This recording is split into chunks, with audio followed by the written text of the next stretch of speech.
Welkom by die Ligpunt Kerk podcast.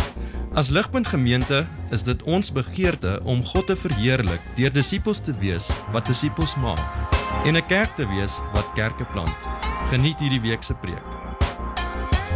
Ons lees vanoggend saam uit Efesiërs 3 vers 20 tot 4 vers 6 en ek lees vir ons saam uit die ESV op julle blaadjies. Efesiërs 3 vers 20. Now to him who is able to do far more abundantly than all that we ask or think, according to the power at work within us, to him be glory in the church and in Christ Jesus, throughout all generations, forever and ever. Amen.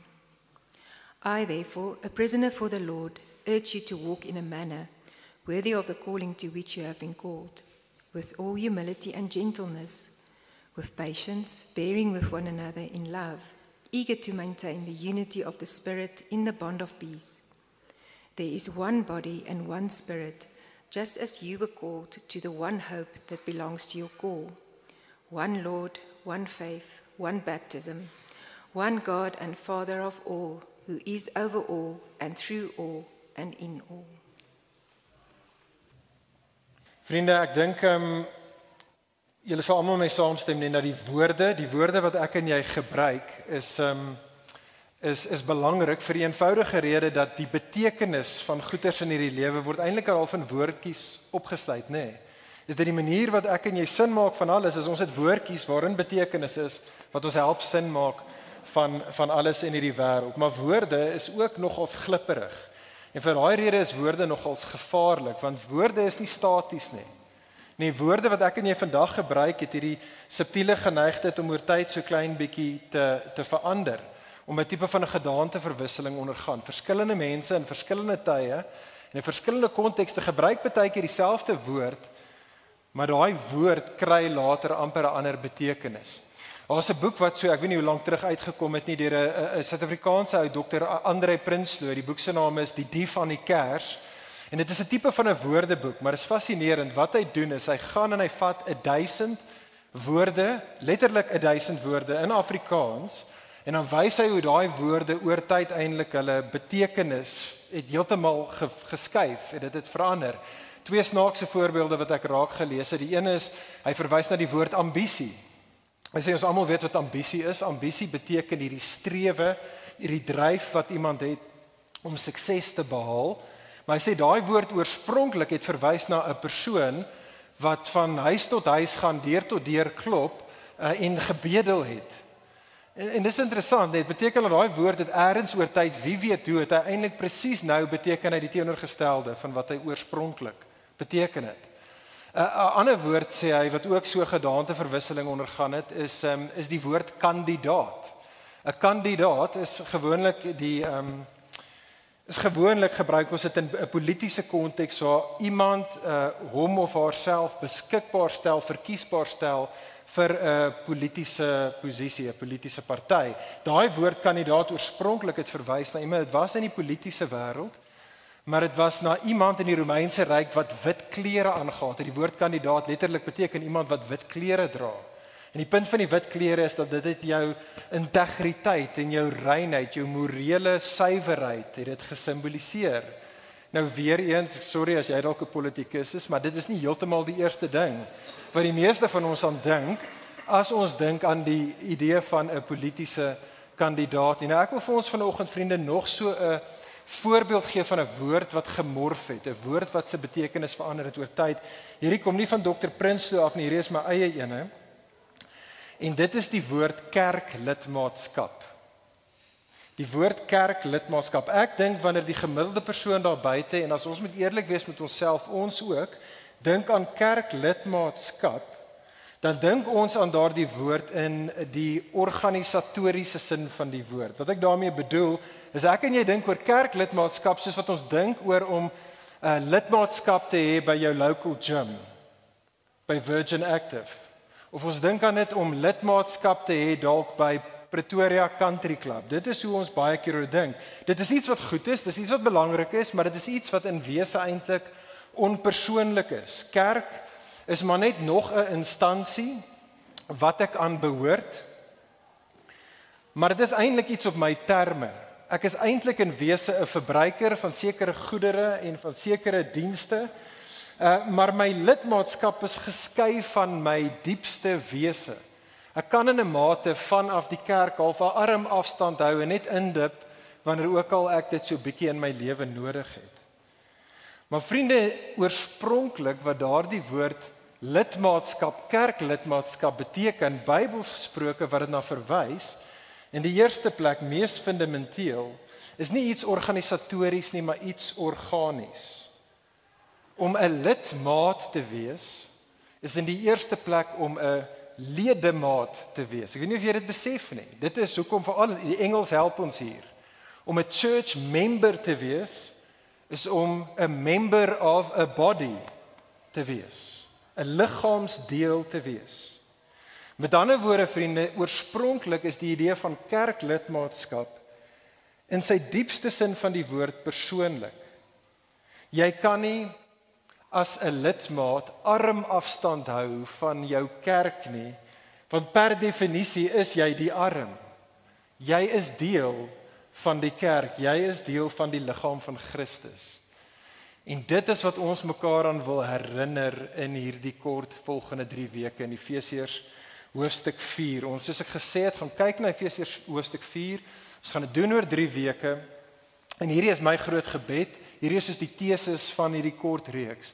Is dat as ons vriende maar net Bybelse oortuiging kan kry en kan verstaan dat die kerk is, hierdie is die metafoor wat Paulus gebruik, die kerk is die liggaam van Christus. As ek en jy dit net werklik sou begryp, sou besef, nie net met ons koppe nie, maar in ons harte, dan sal ons beter verstaan hoekom kerklidmaatskap so belangrik is, en dan sal ons baie gretig wees om 'n mense te wees wat onsself daadwerklik offisieel verbind aan ander gelowiges. En so 3 weke, 3 redes wat ons gaan sien oor die volgende 3 weke oor hoekom kerklidmaatskap belangrik is. Vandag kyk ons na hoofstuk 4 vers 1 tot 6 spesifiek wat daar op julle blaadjies is. En dan gaan sommer in die begin vir ons die rede gee en dan gaan ons sien hoe die teks dit beantwoord.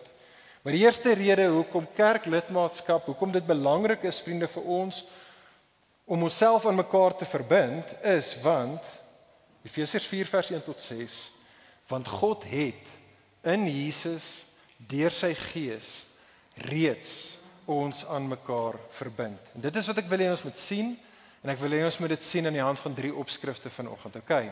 So hou asseblief jou blaadjie byderhand, hou daai teksgedeelte byderhand. Ek gaan vandag uit die Engels uitwerk, want ek dink die Engelse vertaling hier help ons net so klein bietjie meer met party van die belangrike woorde. 3 opskrifte, hier is die eerste een, kyk saam met my daarso. Sien raak saam met my die kerk se roeping. Efesiërs 3 vers 20 tot 21, die kerk se roeping. Vriende, as ek en jy 'n Bybelse verstaan van kerk wil hê, dink ek nie is daar 'n beter boek in die Nuwe Testament as die boek Efesiërs nie. Die boek breek op in perfekte 2 simmetriese helftes. Jy het hoofstuk 1 tot 3 waar Paulus vir ons die lering aangaande die kerk gee. En dan Efesiërs hoofstuk 4 tot 6 gee hy vir ons die toepassing wat dit beteken om as die kerk in hierdie wêreld te lewe. En so in daai eerste gedeelte in Efesiërs hoofstuk 1 tot 3 begin hy deur ons te vertel in hoofstuk 1 en 2 vertel hy vir ons hoe God die kerk tot stand gebring het. Wat Paulus sê in Efesiërs hoofstuk 1 is dat God het, ons het dit gesing vanoggend, voor die skepping reeds, het God dit so bestem en besluit dat hy gaan 'n mense vir homself, sy eie mense maak, wat hy met sy seun Jesus gaan verbind en hy gaan vir hulle sy Gees gee as die seël, as die bewys van hulle ewige erfenis in sy familie. Dis Efesiërs hoofstuk 1. Efesiërs hoofstuk 2 het Paulus gesê en hierdie God het toe in wêreldgeskiedenis in die seun en in die Gees in hierdie wêreld ingebreek en die Gees het mense wat dood is lewend gemaak en die Gees het hulle deur geloof aan Jesus verbind. Efesiërs hoofstuk 2 sodat die kerk nou 'n mense kan wees wat nie net met God versoen is nie, maar wat ook nou versoen is met mekaar. So dis Efesiërs hoofstuk 1 en 2, hoe God die kerk tot stand gebring het, maar dan Efesiërs hoofstuk 3, dis waar ons nou kom, gee Paulus vir ons die hoekom. Hoekom het God dit gedoen? Hoekom het God besluit om 'n mense vir homself aan te neem? En wat Efesiërs 3 sê, in Efesiërs 3 vers 10, is want God het dit so gekies dat hierdie nuwe mense, die kerk, inderdaad die vertoonvenster van hom vir die wêreld sal wees. Sodat mense na die kerk kan kyk en kan sê, wow, maar hierdie God is amazing. Sien die wysheid van hierdie God. Sien die mag en die krag, inderdaad, sien die glorie, die heerlikheid van hierdie God raak. Dit is hoekom God die kerk tot stand gebring het. Sien hoe dit is, hoe ons gedeelte, wat aan die einde van daai eerste helfte staan, maar hoe ons gedeelte dan juis met daai waarheid begin. Lees saam met my daar, vriende, soos wat ek vir ons Efesiërs 3 vers 20 en 21 weer in die Engels lees. Paulus begin ons gedeelte, eindig die eerste helfte, en hy sê, Now to him who is able to do far more abundantly than all that we can ask or think, according to the power at work within us, to him be glory in the church and in Christ Jesus throughout all generations forever and ever. Amen. 'n Ander woord wat ek dink almal van ons mee vertroud is, vriende, is die idee van 'n ambassadeur, nee, ons almal weet wat 'n ambassadeur is. Ek het dit vinnig gegoogel hierdie week en wat Merriam-Webster Dictionary sê, hierdie is die offisiële definisie van 'n ambassadeur. 'n Ambassadeur is an official envoy sent to a foreign government as the, hier's die belangrike gedeelte, as a resident representative of his or her government. Ons gebruik selfs die idee van 'n ambassadeur, nê, op 'n baie informele manier in ons wêreld. Daar's baie keer hierdie celebrities, sportsterre, musiek of akteurs wat ambassadeurs word vir maatskappye. So jy het, ek weet nie, jy het Pepsi of jy het, ek weet nie wat nie, een of ander parfuum, ek ken nie parfuum in die Dior of whatever dit mag wees, Tag Heuer horlosies. En dan het hulle 'n ambassador, een of ander persoon wat hulle aanstel, wat in 'n mate daar is om die public image, dit wat hierdie maatskappy baie graag wil kommunikeer oor wie hulle is, moet die ambassadeur van daai produk dan in 'n mate verteenwoordig en vergestaal in die wêreld. Vriende, dit is in wese wat Paulus sê, wat die Bybel sê, die bestaansrede is van die kerk. Ons is God se ambassadeurs. Die kerk saam, gesamentlik, is daar om God se wysheid en sy krag, sy pragt, sy karakter, sy heerlikheid in hierdie wêreld te verteenwoordig en om dit te vergestaal. En vriende, soos wat ons in hierdie kort reeks saam wil nadink oor kerklidmaatskap, is dit die plek waar ek en jy moet begin. Kerklidmaatskap gaan altyd vir jou ten beste soos 'n godsdienstige stokperdjie voel, as ek en jy nie hier begin nie. Vriende, ons as gelowiges, nie net individueel nie, maar juis gesamentlik. Ons fundamentele bestaansrede is om God in hierdie wêreld te verheerlik. En as ek en jy dit besef, vriende, dan behoort dit alles maar alles in ons lewens te verander. Die rede hoekom ek en jy hier is, nie net geskep is nie, maar Christen, die rede hoekom God jou gered het. Hierdie was die primêre doel van die oefening, van die God wat jou gemaak het en jou gered het, is dat ek en jy hom in alles, in die grootste dinge van ons lewens, in die kleinste detail van elke dag, hom sal verheerlik. Baie van hom sal maak. Deur hoe ons lewe hom sal laat goed lyk, sodat ander sê, wow, hierdie God is amazing. Dit is wat Paulus se punt is. Ek wil dit vinnig vir ons wel lees. Dit is dan wat Paulus gaan doen in die res van Efesiërs 4 en 5 en 6. Hy wil vir ons sê, hoe lyk dit om God te verheerlik as die kerk in die granular klein detail van alles in ons lewens. So ek gaan dit net lees, luister, jy kan dit gaan studeer op 'n latere stadium. Maar vriende, ek wil hê jy moet dit hoor, want hierdie is waar vir jou en vir my. Hierdie is die roeping op jou lewe en op my lewe, op ons lewe. Gelowige, ons word geroep, Efesiërs 4 vers 26, om nie mense te wees wat lieg en bedrieg nie, sê Paulus, dis letterlik wat hy daarso sê, maar om in alles in ons lewens die waarheid te praat tot die verheerliking van God. Efesiërs 4 vers 27, ons word geroep om selfs wanneer ons regmatig kwaad is, byvoorbeeld in 'n land soos Suid-Afrika, veral die gemors wat aangaan, word ons geroep om nie in ons woede te sondig nie. Ons word geroep, Efesiërs 4 vers 28, om nie te steel nie, maar eerder om altyd hard te werk, eerlik te werk en die vrug van ons opbrengs met ander te deel, het Paulus gesê in vers 28. Efesiërs 4 vers 29, ek en jy word geroep om nie lelik van ander te praat nie. Ons as gelowiges word geroep om nie lelik met ander te praat nie. Vers 31 tot 32, ons word geroep om nie te vloek en te skel nie, maar eerder om goedhartig te wees.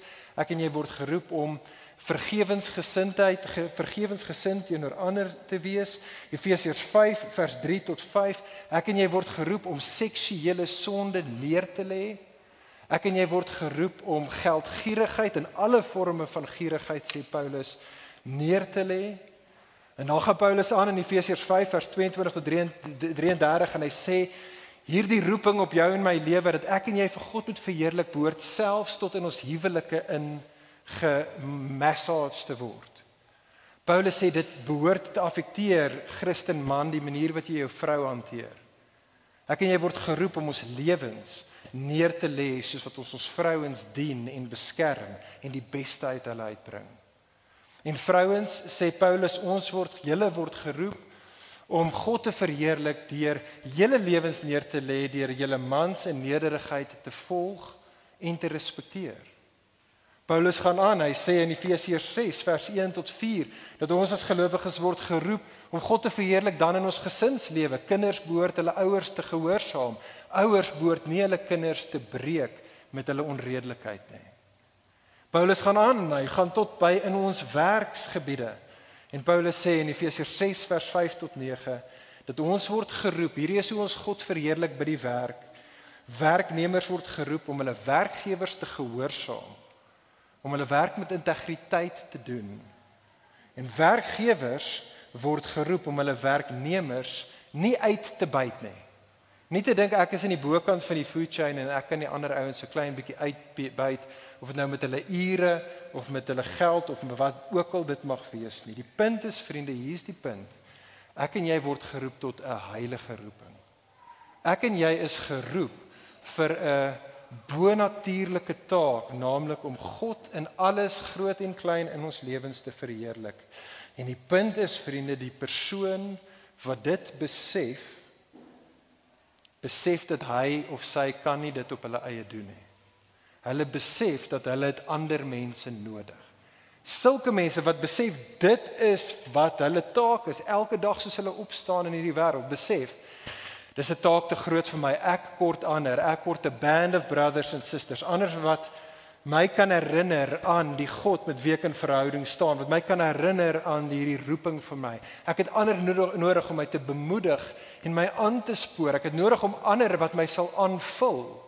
Ek het ander nodig wat my selfs op tye sal aanspreek en sal vermaan, sodat ek kan aanhou om hierdie Jesus my koning te hou en sodat ek in pas met sy gees daagliks toenemend kan wandel. Vriende, as ek en jy dit besef, as ek en jy ons roeping as die kerk voor oë hou, as ons wakker is tot daardie realiteit, dan sal ons wil nader staan. Ons sal wil nader staan aan mekaar en sê, hoorie so asseblief, ek het jou nodig, jy het my nodig, ons het mekaar nodig, kom ons trek saam, kom ons werk saam, kom ons wees kerk.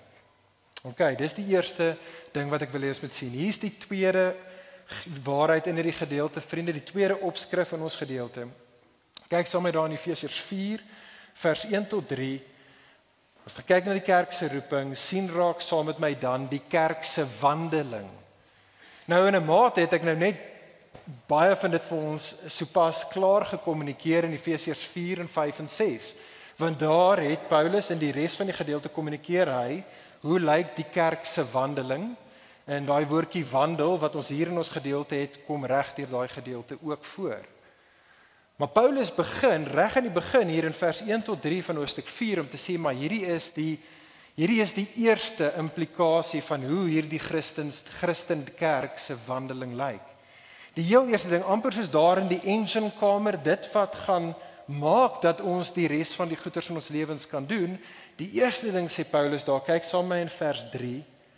Die eerste opdrag vir ons is to maintain the unity of the Spirit in the bond of peace. Vir Paulus is hierdie die eerste en die belangrikste ding, soos wat die kerk 'n heilige roeping het. Eerste ding, kerk, gelowiges, geloofsgemeenskap, bewaar die eenheid en die vrede, beskerm die eenheid en die vrede wat ons in God, in Jesus, deur sy Gees geniet. En die manier om daardie eenheid en vrede, sê Paulus, te behoed en te bewaar, sê Paulus, is soos wat ons as gelowiges gekenmerk word deur 4 eienskappe in ons lewens. Sien jy dit daar in vers 2?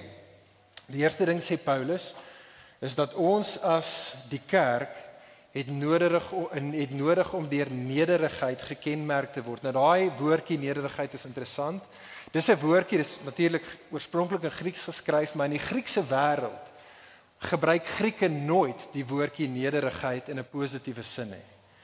Dit was 'n postuur wat slawe ingeneem het. Dit was benede die Grieke gewees. Nederigheid, daai woordjie is om na ander te kyk en dit sien dink ander is belangriker as ek. Ander is meer spesiaal en meer kosbaar as ek. Paulus sê, kerk, dit is hoe julle moet wandel ten einde seker te maak dat eenheid en nederigheid in julle midde is. Die tweede woordjie daar wat Paulus na verwys is die woordjie in die Afrikaans ten minste die woordjie sagmoedigheid. Nou sagmoedigheid, om hier sag te wees beteken nie jy's 'n softie nie. Dit beteken nie dat jy's iemand wat net sommer almal se vloerlap is nie. Nee, ironies is sagmoedigheid kommunikeer 'n persoon se diep innerlike krag. Dis die ironie van daai woordjie. 'n Sagmoedige, 'n meek persoon, in die Engels meekness, is hierdie diep krag, 'n diep innerlike stabiliteit wat 'n persoon het, wat beteken dat dis nie iemand wat so insecure is dat hulle heeltyd voel hulle moet heeltyd hulle self bewys nie. Hulle is nie iemand wat heeltyd voel dat hulle moet op hulle regte aandring en hulle moet hulle opinie op ander afdwing nie. Hulle kan sagkens met ander omgaan want hulle het die diep krag en innerlike sterkte in hulle. Paulus sê vir ons as die kerk, gelowiges, dit is hoe ons moet wandel in sagmoedigheid. Die derde kenmerk, sê Paulus, is lankmoedigheid, ten minste in Afrikaans. Die Engels sê daar patiently bearing with others. Met ander woorde, ons word geroep, sê Paulus, om geduldig te wees met mekaar. Ons word geroep om geduldig te wees met mekaar se tekortkominge, met mekaar se behoeftes en selfs om geduldig te wees met mekaar se worsteling en falinge wanneer dit kom by ons sondes. Om lankmoedig te wees, soos Afrikaans dit baie mooi sê, beteken dat jy lank sal moed hou met die las wat iemand anderste op jou plaas. Jy gaan nie vinnig wees om op te gee op hulle nie. Jy is lankmoedig. Vierdens dan is die kenmerk wat Paulus sê ons as 'n geloofsgemeenskap behoort te kenmerk is liefde. Nou liefde is amper nie 'n vierde ding in die lys nie. Dit is soos die kroon waarop hierdie ander edelgesteentes op geplaas is. En onthou vriendin dat in die Bybel is liefde verwys nie in die eerste plek na 'n gevoel nie, maar dit is 'n doenwoord, dit is 'n daad, dit is 'n aksiewoord. Liefde is om jou lewe neer te lê vir die voordeel van ander. Jy as dit ware neem swaar kry op jou sodat iemand anderste seëning kan geniet. Dit is wat liefde is. Kyk gou vinnig saam met my op die skerm. Op die skerm behoort daar te kom. Daai is ons almal is vertroud met die United Nations. Ek het dit letterlik gescreenshot gister vinnig. Daai kom van hulle webwerf af, die United Nations. Hierdie is soos hulle tagline wat natuurlik hulle bestaansrede kommunikeer of hulle visie kommunikeer. Peace and dignity and equality on a healthy planet. Nou, United Nations is heel okay, dink ek. Ek dink hulle bedoelings is goed.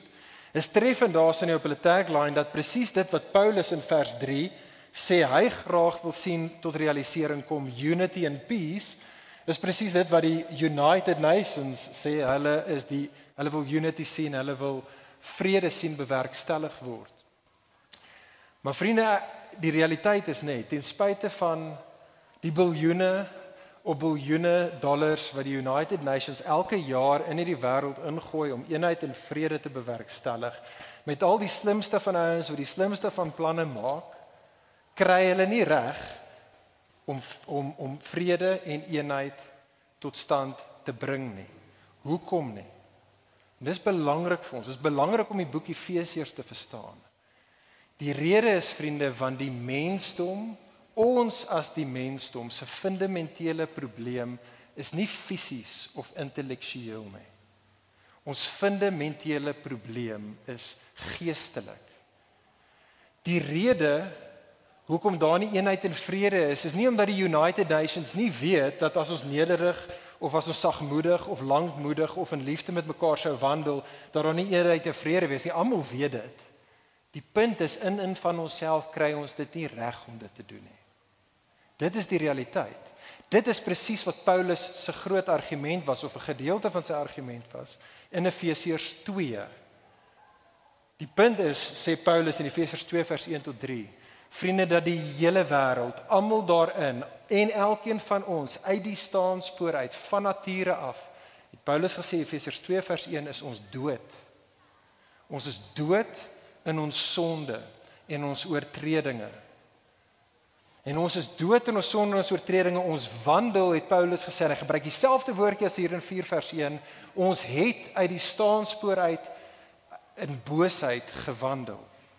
Want het Paulus gesê, Efesiërs 2 vers 2 en 3, want ons is 'n mense wat onder die mag van die Satan vasgevang is, en ons is 'n mense wat in ons eie sondige, selfsugtige begeertes verstrengel is, vasgevang is daarin. Dit is ons natuurlike posisie, het Paulus vir ons gesê.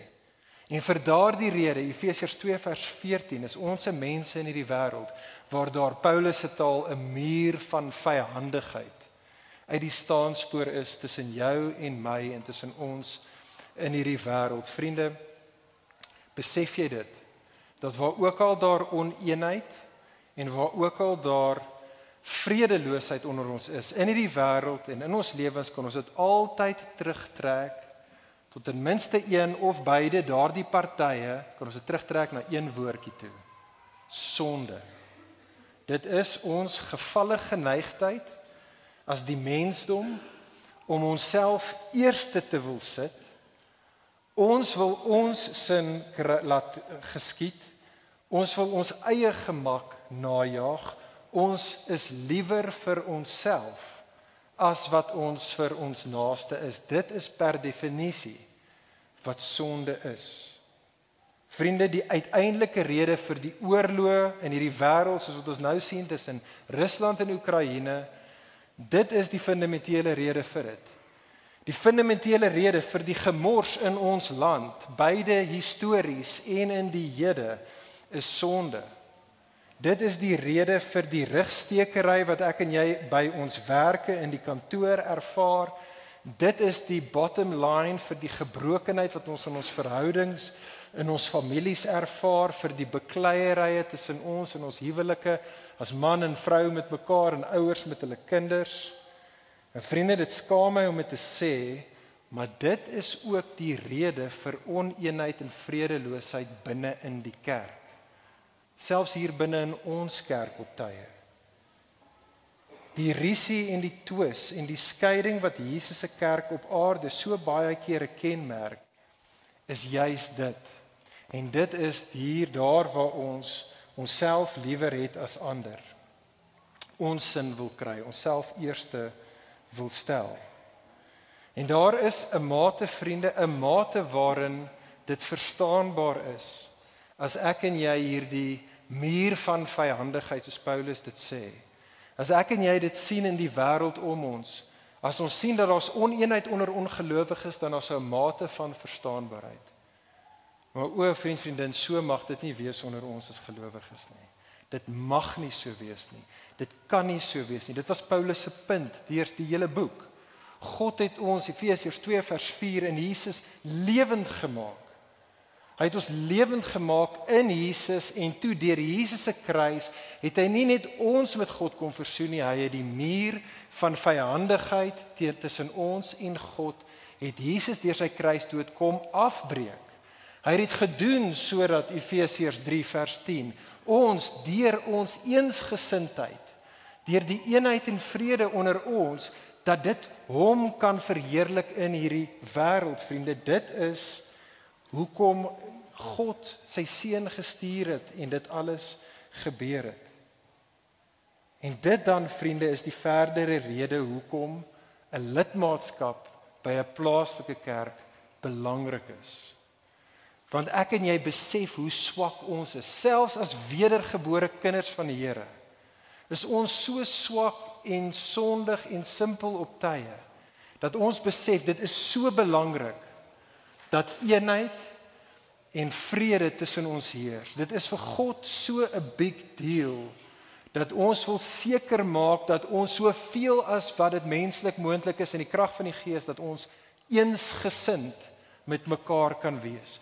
Hoe kan ons seker maak dat ons eensgesind met mekaar bly voortbestaan? Vriende, kyk gou vinnig saam op die skerm.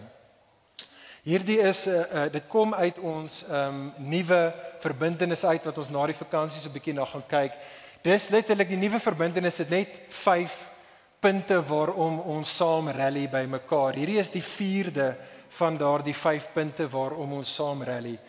En dit lees as volg: We commit to diligently preserve unity and peace in the church. Byvoorbeeld soos in ons gedeelte vandag dit wys, Efesiërs 4 vers 1 tot 3. Maar dis makliker gesê as gedaan. Dis maklik om dit te tik op 'n stuk papier. En vriende, ons almal weet en ons is bewus daarvan in ons eie lewe hier in Ligpunt hoe moeilik dit is. Hoe moeilik dit vir ons is om dit wat ons tot geroep is, ons heilige roeping om eenheid en vrede te bewaar in ons midde, deur daai karaktereienskappe van vers 2 uit te lewe. Ons weet hoe ons saglik moeilik is dit en ons kan nie dit doen in van onsself nie. Selfs as kinders van die Here met die Gees van God in ons, het ons bonatuurlike bemoediging en motivering nodig vir dit. En dit bring my by die laaste ding wat ek wil hê ons in die gedeelte moet sien. Kyk saam met my in die laaste paar versies daar in Efesiërs 4 vers 4 tot 6, die kerk se motivering. Wat is die motivering wat jou en my bonatuurlik sal aanspoor sodat ons inderdaad die eenheid onder ons sal kan beskerm en bewaar? En dit is wat ons sien in vers 4 tot 6. Daai laaste paar versies, kyk gesame in die teksgedeelte. Dit lees, as jy so vinnig deur dit lees dit so klein bietjie anderste as die res.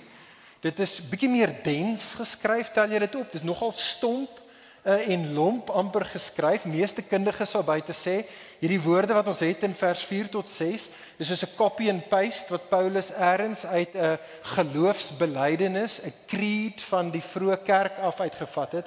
Dit wat die kerk oral gesê en bely het in die eerste eeu, en Paulus trek dit as dit ware hierin om sy punt te maak. Wat Paulus hierso sê in vers 4 tot 6 is hy lys hier 7 waarhede wat hy sê hierdie is die kerk se realiteit. Sien jy hoe begin dit daar ten minste in die Engels? Hy sê hierdie is dinge wat daar is. Hierdie is net hoe dit is. Wat kan jy dit like of nie en of ons dit voel of nie? Hierdie is wat is. Wat is die 7 dinge? Paulus sê daar's een liggaam. Daar is een gees, daar's een hoop, daar's een Here, daar's een geloof, daar's een doop en daar's een God en Vader. Dit is nogals 'n moeilike gedeelte hier en ouens soos in verskil presies oor hoe daai 7 ene van goeders wat Paulus hier noem presies by mekaar sit, maar ek dink die oorhoofse idee wat Paulus probeer hier kommunikeer is nogals eenvoudig, dink ek. Okay? Kyk saam met my op die skerm.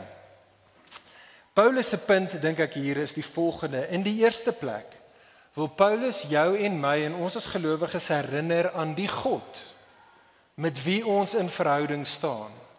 Daardie God is die drie-enige God.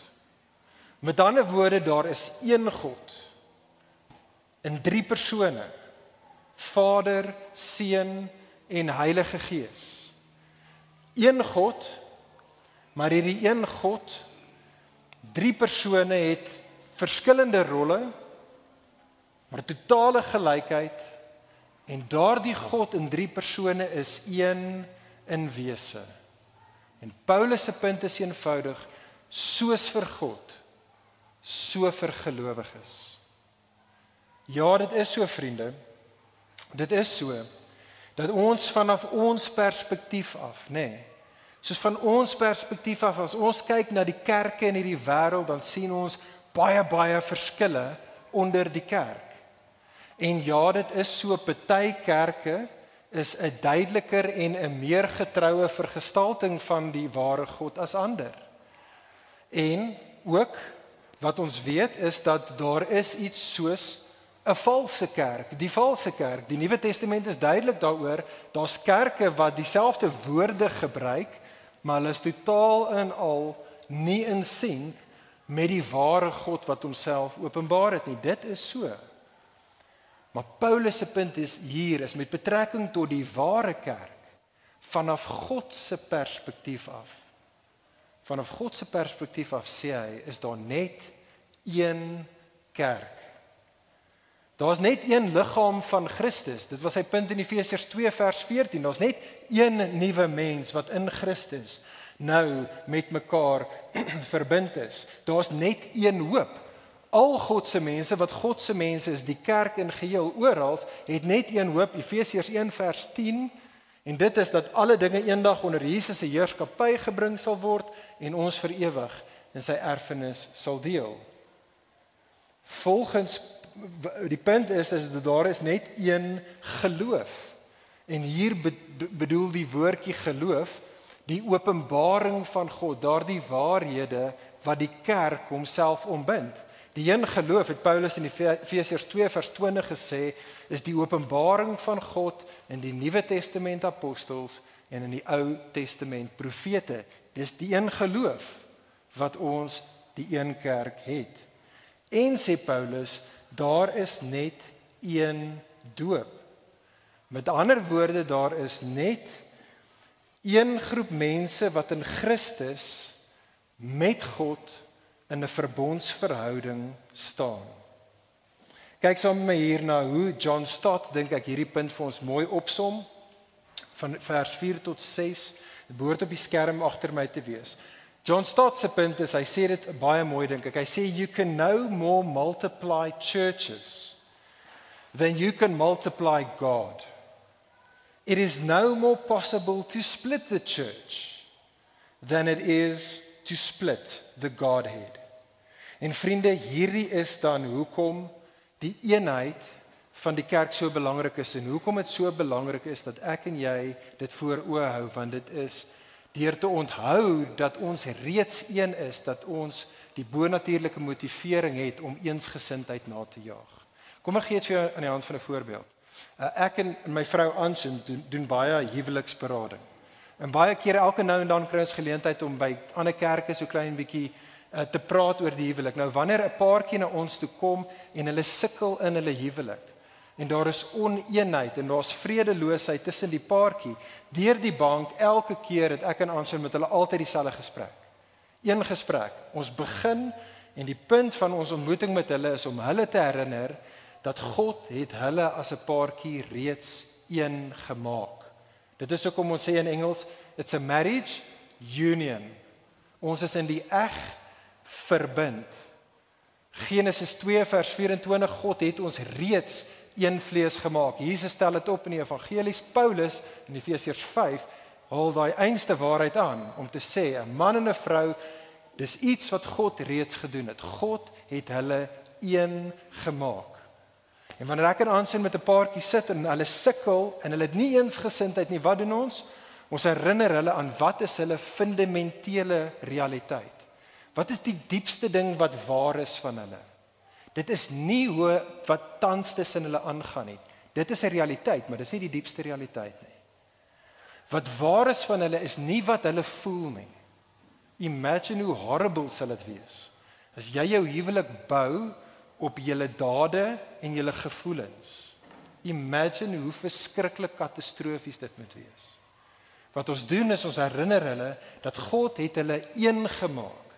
En dit is uit daardie realiteit uit wat jy dan lewe. Jy gaan net die ander persoon, jou naaste lief hê soos jouself, as jy besef dat jou naaste is jouself. En dit is die vangnet as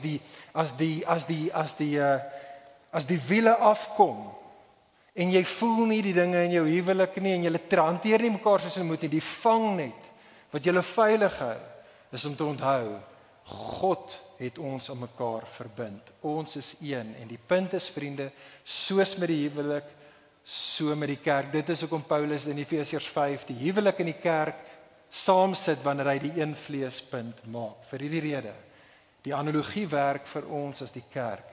Paulus se punt is, hierdie is wat jou en my die bonatuurlike perspektief en petrol gee om eensgesindheid na te jaag met mekaar, ons onthou wat is waar van ons. God in Jesus, deur sy gees, het ons een met mekaar gemaak. Hy het ons aan mekaar verbind. Vriende, dit is in wese. Derdens dan, hoekom ons lidmaatskap aan 'n plaaslike kerk ernstig wil opneem. Dit is hoekom ons by Ligpunt ons lidmaatskap 'n verbintenis noem. Let wel, die verbintenis verbind ons nie aan mekaar nie. God in Jesus deur sy gees het ons aan mekaar verbind. Die verbintenis is daar om jou en my te herinner, God het in Jesus ons aan mekaar verbind. Ons herinner mekaar, dit is wie ons is. Ons herinner wat God in Jesus deur sy gees vir ons gedoen het, met ons gedoen het. En dan spoor ons mekaar aan en ons rally saam in commit om te lewe in die rig van hierdie realiteit, dat ons is die plaaslike vergestalting van Christus se liggaam. En wat ons doen as 'n kerk, dit is wat die verbintenis se begeerte is om ons hoop dan, ons gesamentlike hoop en daardie geloof waarom ons bymekaar kom, om ons te herinner daaraan. En die verbintenis is daar om ons te help om ons dope nie in ons lewens gering te skat of te minag nie. En so ek sluit hiermee af. Ek wil vinnig afsluit deur baie vinnig 2 kort stories te vertel. Dit gaan vinnig wees. 2 stories wat dieselfde punt maak, net op 'n positiewe en 'n negatiewe manier. Anshin, my vrou se een broer Ben, toe hulle kinders was, en altyd verskoon, albei stories is 'n bietjie gory. Okay, verskoon my. Toe hulle kinders was, toe het hy sy duim in 'n deur, of iemand het sy duim in 'n deur vasgeslaan. En letterlik daai gedeelte van sy duim het afgeval. Okay. Anshin se ouers het toe gejaag met Ben en die stukkie van sy duim na die hospitaal toe. Vinnig genoeg dat die dokters dit op 'n manier vasgestitch en hy was okay, hy het nog steeds vandag sy duim. Tweede storie, nie so goeie uiteinde nie, storie oor my, ek dink ek het dit al vertel by Ligpunt. Toe ek in matriek was, het ek saam met Pelle, ons kon al gery het met karre. Pelle was ek by Loftus gewees. Na die game by Loftus het ouens my flenters geslaan, net buite Loftus. Ek gaan nie die res van die storie nou vertel nie. Die uiteinde is ek het verloor, hulle het my tande uitgeslaan. So my Pelle jaag met my na die hospitaal toe. Hulle kom by die dokter aan en die dokter sê, maar waar is sy voortand? My Pelle sê, dit is seker nog daar op die straat. Dokter sê, gaan kry, ja, hulle ry terug, hulle gaan daar wraggies kry, hulle my voortand op die straat. Hulle jaag terug na die dokter toe, hulle kom hier by die dokter met my tand om hom weer in te sit. En dit was te laat. Dit was te laat. Daai tand apparently, dit is seker 'n rakleeftyd, as hy nie suurstof kry nie, dan gaan hy dood. Dis 'n implantaat, as jy gewonder het. Okay? Hier is die punt soos ek afsluit. Vriende, soos met fisiese ledemate, is 'n gelowige 'n lidmaat wat nie daadwerklik verbind is aan die liggaam van Christus nie, ten beste in 'n ongesonde en in 'n baie, baie gevaarlike plek. en ten slegste in 'n dodelike plek.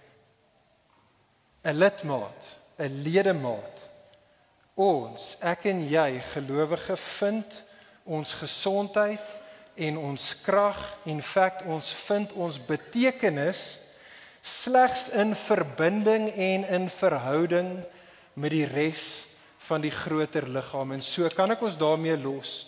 Kan ek ons aanspoor, gelowige ligpunters, kom ons wees wys. Kom ons wees wys hieroor, kom ons wees lidmate wat daadwerklik onsself verbind, soos wat God ons klaar verbind het, maar kom ons verbind onsself in die konteks van hierdie plaaslike kerk.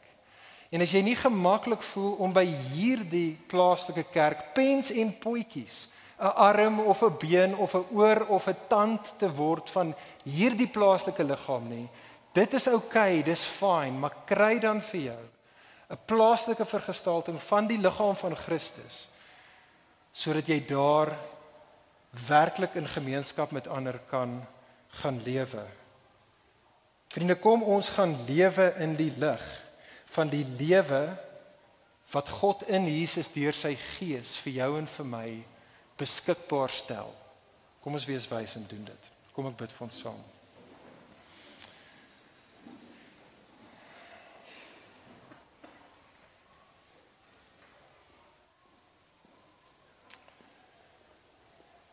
Ja, Hemelse Vader, ons loof en ons prys U weer eens vanoggend, soos ons herinner word van hierdie wonderlike ding wat U besig is om in wêreldgeskiedenis te doen, naamlik 'n mense vir U self, U eie te maak, verenig met U in Jesus, deur die Gees, nie net met U nie, maar ook met mekaar. Ons loof en ons prys U, o Heer, dat ons hoef nie alleen te wees nie, ons het 'n familie, ons is een.